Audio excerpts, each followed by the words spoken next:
our presentation is on digital literacy as a citizenship right.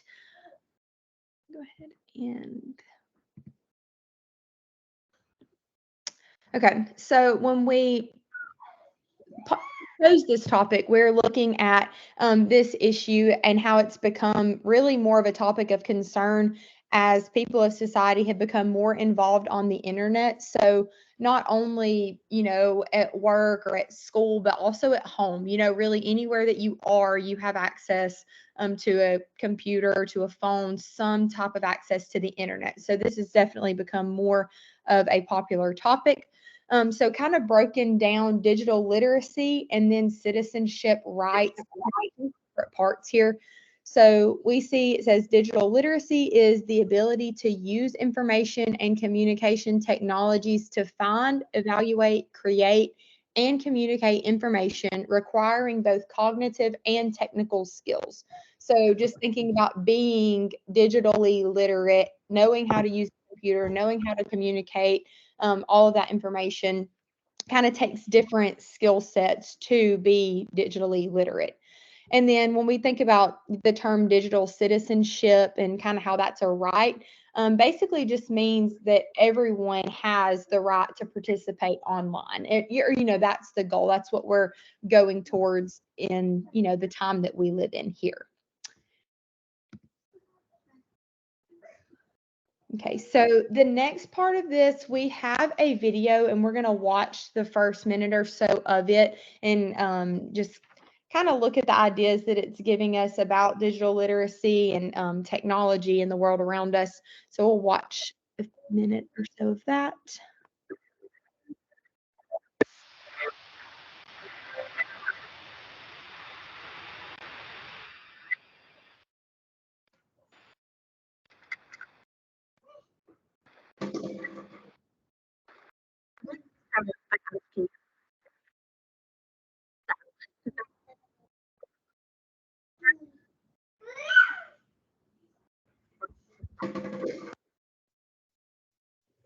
Why am I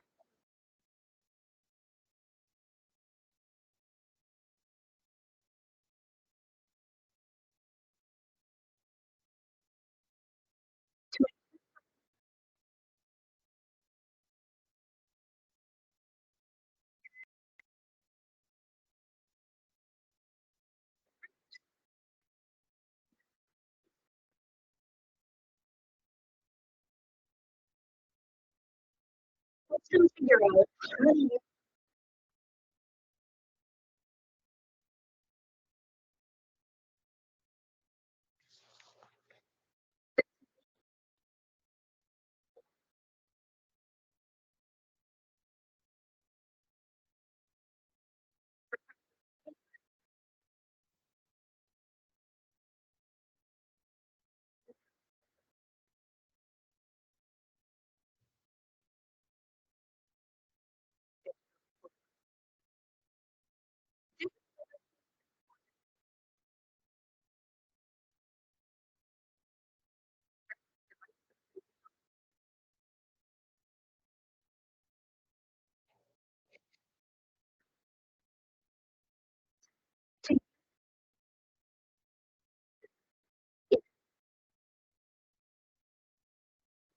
Okay, I'm going to pause it there. That introduction really sums up what we're going to be talking about and digging a little bit more into. Um, So I loved the way that she described digital literacy, saying that it's more than just technical know-how. It's more than knowing how to use the computer, knowing how to use the internet, but going beyond that, being curious, knowing how to use that to your advantage to, to become more successful with the things that you're doing, or, to just be more creative with the things you're doing, all the opportunities that the technology world opens up for us. So we will, like I said, unpack that a little more, talk a little bit more about that. But the way that she introduced that, really aligned well with what we're talking about here. So I'm going to go on to our guiding questions and then we will get started with the rest of the presentation. So the first one is, why is it important to understand what it means to be digitally literate in the year 2023? So, of course, we are living in a world that is much more technologically advanced than ever before. Every day, we're growing and we're learning more. So we as adults, first of all, must learn and grow as technology advances because, again, it is changing every day. And we have to learn how to pass this down. We have to learn how to raise our children, to teach our students in the classroom how to be digitally literate, to set them up for success in this world that we live in. So it's very important to understand that aspect of it. And then for guiding question 2, just what does it mean to view digital literacy as a citizenship right?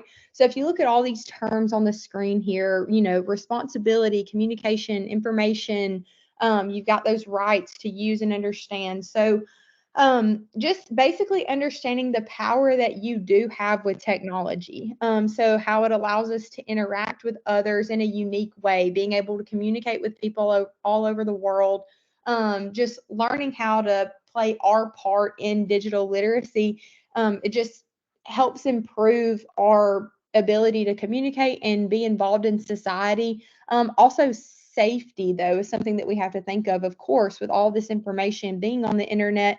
There are different things that we have to consider, that we need to, again, teach our students and our people as we're raising them up how to handle this right responsibly. So with that being said, I'll go ahead and move on to the next slide and let you take it away.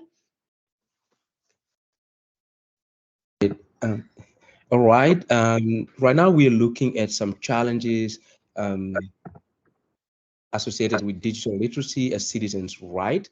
In the study done by Sydney in 2023, they have really noticed that 53% of the world do not have access to high-speed broadband internet services, leading to a lot of negative effects in terms of economic, political, and social inclusions and equality. So this data tells us that there is a lot of a gap, disparity on how internet is affecting the society.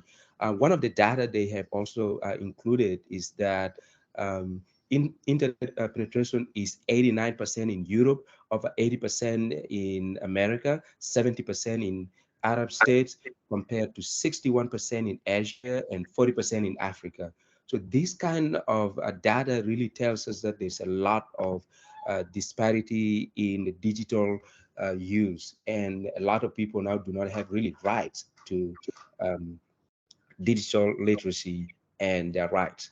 Another challenge that Arnold and his team have come up with is information overload, and they have really discussed and indicated that because of information overload, trusting information online and media becomes a challenge because it's not really right information that people think they can get.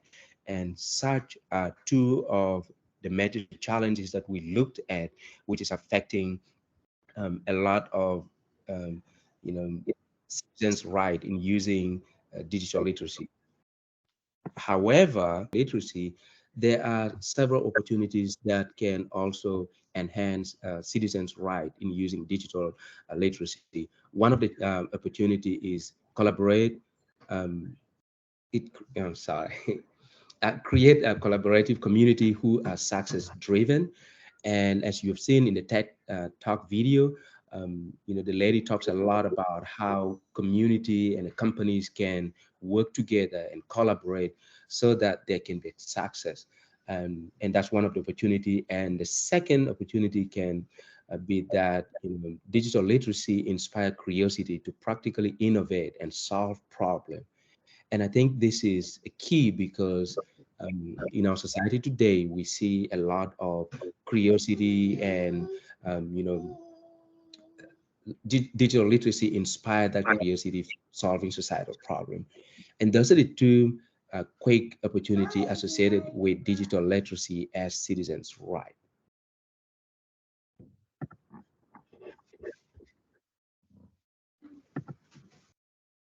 So the first challenge we want to look at combating is information overload.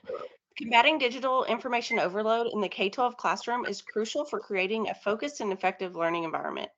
Some of the strategies that the Alabama Department of Education implemented in 2018 for the new digital literacy standards include a lot of redesigning of a curriculum that focuses on essential learning opportunities and prioritizes key components of skills to avoid overwhelming students with unnecessary information. Teachers should also select age-appropriate and reliable digital resources to ensure that the content aligns with the curriculum.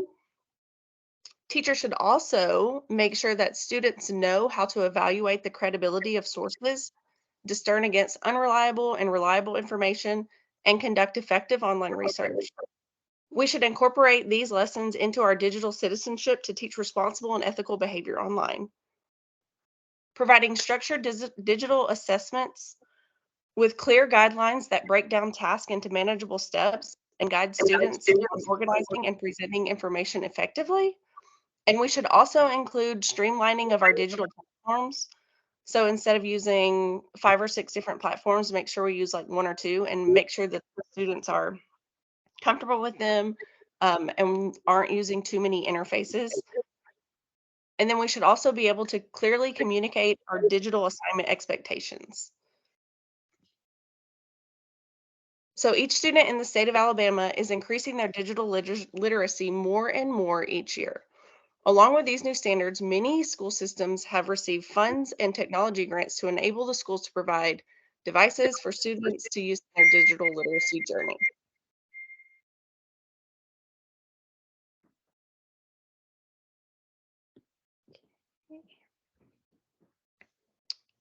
So mitigating disparities to ensure digital literacy was something that we spoke on earlier on a global scale. So we have some examples where in Birmingham this year recently, they have, oh, I'm sorry. Okay, so internet connections provide individuals with access to vast information on diverse topics. This abundance of information can empower individuals to learn about various subjects, fostering a culture of self-directed learning. This is an opportunity all citizens deserve to have access to. Historically, areas of poverty do not have the same accessibility to the internet as more affluent areas. In fact, Birmingham, Alabama has made headlines this year with an initiative to provide affordable internet access to citizens who cannot currently afford to close what they call the digital divide. Stories like this are popping up all across the country as evidence that people are seeing the need to address the internet accessibility to assure that all citizens have the opportunity to gain personal digital access.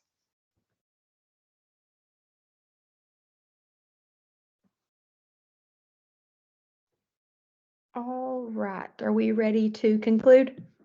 Yes. Alrighty. So I will read our conclusion. So it says the need for digital literacy is becoming more prevalent very quickly in today's digitized world. Addressing digital disparities is crucial for achieving digital literacy in the K-12 classroom and ensuring that the benefits of the digital age are accessible to all, regardless of geographic location, socioeconomic status, or other factors. Efforts to bridge these gaps often involve a combination of infrastructure development, education initiatives, policy changes, and collaborative efforts between governments, private sector entities, and nonprofit organizations. It takes a great effort by many moving parts to ensure that a digital literacy is a right to all citizens in this current digital age. We feel that we are moving in the right direction with the policies and current changes in educational standards. But outside the classroom, there is still a long way to go to make digital literacy an equality for all. Okay, and then if we click over here, you can see our reference slide just from all the various sources that we used in this project.